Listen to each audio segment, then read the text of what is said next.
There are a number of benefits to starting your own record label. You are helping others whilst at the same time promoting your own music. That's why Armin van Buuren and others get involved in running their own record labels. The biggest mistake that newbie labels run is throwing money at it where it doesn't need to be spent. You can actually get pretty good results just from using free and organic music marketing strategies. That is why it is so important that you watch this video to the end. I will show you how you can run a label for no cost and get pretty good results in the process. First though, if you haven't already, please like and subscribe. When you subscribe, please also hit the bell so that you are notified of new videos as and when they are published right here on Krannaken TV. The whole aim of my channel is to give you the knowledge that you can take away and implement into your own music career today without spending a ton of money on marketing and promotion. Now, let's get on with the video. Before you do anything, you have to define your genres and subgenres. Do you plan on working with a specific genre or subgenre? This will help fans to find you more easily as they will understand the style behind your music. For instance, Angina Beats and A State of Trance are known for trance music. If you look more closely at their styles, you will find that they cover subgenres like uplifting trance and progressive trance music. What is the purpose of your label? For example, are you aiming at uplifting underground artists? Are you attempting to bring back old school vibes, etc.? You should also consider the name of your label. Perhaps you can use a label name that gives some vibes of your music genre. Alternatively, why not just use your initials followed by the word music or records? Many labels use this strategy, and the good thing is that your name is likely going to be unique to your label. At this point, it is a good idea to either design a logo yourself or ask a friend who is good at logo design to design a logo for your label. You can use free resources such as Canva to do this. I actually have a premium Canva account, but that is because I use it all the time and see that I get a lot of value from using it. You can use Canva for all of your social media needs, video production and editing, podcast recording and record on any format imaginable. However, you should be able to create a pretty cool logo for free. The next step is to set up your digital presence. This includes the development of a website. You should also set up your email account and social media accounts. I should point out here that while all of these can be free, you will get better results if you use a premium service. For your website, you can use a free website builder such as Wix or something similar. For your email, you can use something like Gmail, Yahoo, or another free email.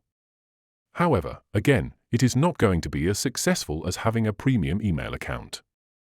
Your socials can be free without compromise. Your results can be great from social media, even if you don't pay for social media advertising. The platform that you pick should be determined by the audience that you are hoping to attract. For instance, if your audience is older and more mature, you will want to focus on Facebook. If your audience is young adults, you should focus on Instagram. If you are aiming at children, then YouTube can be great because they have a special kind of YouTube that is only for children. My personal preferences include WordPress.org for the website builder, a private email address as that will win more deliverable email. I would also use YouTube as the best place to focus my social media on because I can create music videos and aim them at younger adults. I don't like to use Instagram or Facebook in any case, but that is a personal preference. Now it is time to define your distribution process. Are you going to use a free platform and just take your commission from the streaming revenue rather than charging your musicians up front? This would no doubt mean that you have more musicians signed to you, and it also means that you can distribute music completely free of cost to you. One such platform is Rootnote. They take something like 10% of the cut from streaming and retail services. As a label, you can take a cut for promoting the artists who you are working with. Some premium digital distribution services can include DistroKid, TuneCore, and Amuse. Another great service that you can use is Bandcamp. This is also a great place for free music uploads and even sales. They only take a cut when you sell something. The thing I like best about Bandcamp is the ability that fans have of choosing how much they will pay for your music. They may be more generous and give you more than you expect. In fact, this is commonplace in this type of system. You will find that people will naturally pay you more than you expect them to. Now it is time to find artists or start with your own music.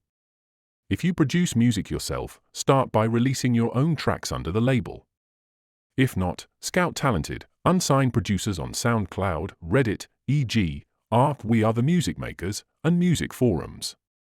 Nowadays, artists are a little more skeptical of labels as the traditional model of the label has changed from one where labels pay you first to one where they expect you to pay up front. This latter system is going to put people off signing up to record labels, and rightly so. However, few labels do stick to the older model that pays an artist well for representation.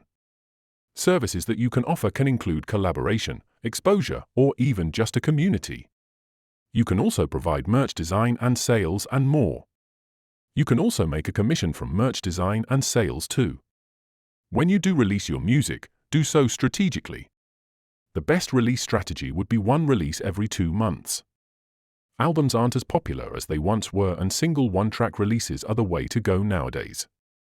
Use free communities like DKMBA, Damien Key's Music Business Academy, to learn more about releasing your music. You will find a link for DKMBA in the video description below. Damien offers expert advice from someone who has been there, done it, and bought the t-shirt. You can also use online services such as ToneDen or Hypedit for smart links. If you've seen my other videos, you will know that I am a big Hypedit fan. It is very inexpensive, but has been so good for my music. I would recommend Hypedit to anyone. At this point, you should also consider your email marketing service. Personally, I use ConvertKit, as you can send unlimited free emails to up to 2,000 recipients. However, there are drawbacks to ConvertKit's email service. Namely, you are unable to send out sequences on a free plan. Therefore, you can only send out email broadcasts to your people. A good alternative for a free email service is MailChimp. A point to remind you of here is that you should avoid using a free email address with your email marketing service. This is because free email addresses are poor for deliverability. Instead of sending out to your entire email list, your free email address will be flagged as spam, and you will find that some of your list won't receive your emails. After all the above has been created and developed, it is time to promote your music like crazy. However, please remember that the goal of this video is also that you will learn how to promote your music for free. Keep a lookout for free music blogs, YouTube channels, and playlists that you can submit music to for review, inclusion, and more. Furthermore, you should direct message DJs, curators, and influencers. Also, use Reddit, Discord servers, and forums. Listening parties on Instagram or YouTube are another great idea. Focus on building a relationship with your fans. Doing so can strengthen your bond, and a good idea for this is to create behind-the-scenes content and artist spotlights. One thing that you should focus on throughout the creation and development of your label is the legal side of your business. However, you should remember that you are working with no money or with a very tight budget. A lot of the legalities of a business are straightforward and common sense. However, there are things you can do that aren't exactly legitimate, and a few of these are unclear if you've never encountered this type of business in the past. You can find free contract templates from sites such as indiemusiccontracts.com. When more money comes rolling in, it is time to register your business with His Majesty's Revenue and Customs or with similar government agencies in your own country. It is also a good idea to study your distribution agreement with Rootnote or whoever you choose for your music distribution service. You should also consider the publishing rights via a performance rights organization such as BMI, ASCAP, or the Performance Rights Society here in the UK. Now it is time to build a community of loyal, die-hard fans who will follow you throughout your music career. Why not start a Discord or Telegram group? A remix contest is also a fun way to get fans involved so that you can build a lasting relationship with them. In order to develop and increase the size of your audience further, collaborations with other artists, YouTube channels, podcasters, and more are a terrific idea that can really put your name on the map. Every business in every industry has to reinvest as they grow in order to keep growing. A music business is no different to this. Therefore, it is vital that you constantly reinvest in your own education, your music, and more. Many artists will run Facebook and other social media advertising to generate more streams of their music. If you get a lot of use and can see the benefit of going premium with specific tools, then you can invest in them with a good chunk of the money that you are also bringing in. Paying for mixing and mastering may also be an important step and can generate more income as the music will be of a higher quality. Artist retention is a way to keep an artist happy in working with you. One way to aid retention is to ensure that they receive better pay for the work they have done. Give them a pay rise. Set milestones and thresholds for increased payments. Finally, it is important to stay focused, stay consistent and adapt where it is necessary. Success won't happen overnight. Therefore, it is vital that you stay consistent, engage with your audience by interacting, liking, and following up by responding to comments. Always look for creative, low-cost ways to improve. I nearly forgot to mention this, but last week my family and I were in Italy on holiday, so I couldn't do much in the way of videos, but I ensured there were plenty of shorts being published, and Krannaken TV is always growing. If you would like to see more videos like this one, please hit like and subscribe. When you subscribe, please also smash that bell so that you are notified of all new videos as and when they are published right here on Krannaken TV. If you would like a dozen ideas of how you can collaborate with various creatives, please click the video on the screen now. I will see you there.